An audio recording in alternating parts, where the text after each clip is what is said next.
रहो है हरदम चुप बुझै बलम हमरा दुख। ए सखी कैसे बताई हो सुन, पियावा चलावे डीजल गड़िया बोलो है नहीं झूठ, रहो है हरदम चुप बुझै बलम हमरा दुख। बोलला पसखी जाहै उ हसी रहै बड़ी बलम खुश, दिल के धड़कन जाहै रुक पियावा मारै जब गजब केलू, दिल के धड़कन जाहै रुक सैया मारै जब गजब केलू।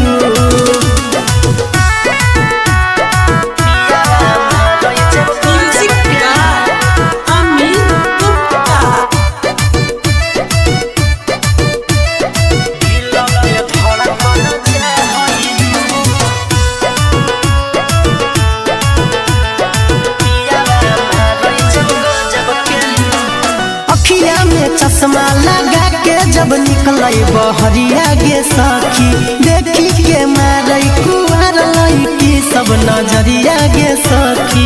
का कहिए सखी हमर दिल पीछे पगलाइल रहला, अखिया में चश्मा लगा के जब निकलै बहरिया गे सखी, देखी के मारै कुआर लड़की सब नजरिया गे सखी। हकै बवाल लागै कमाल चेहरा पर सूरज के धूप, दिल के धड़कन जाहै रुक सैया मारै जब गजब केलू, दिल के धड़कन जाहै रुक पियावा मारै जब गजब केलू।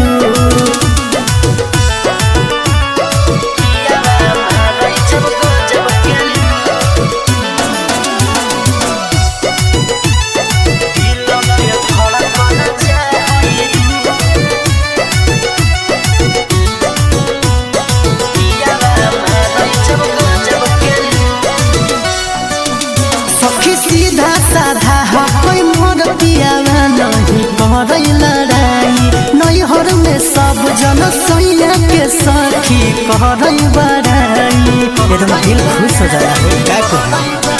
सखी सीधा साधा हकै मोर पियावा नहीं करै लड़ाई, नैहर में सब जन सैया के सखी करै बड़ाई। सागर बेदर्दी है हम दर्दी मिलो है ऐसन सुख, दिल के धड़कन जाहै रुक सैया मारै जब गजब केलू, दिल के धड़कन जाहै रुक पियावा मारै जब गजब केलू।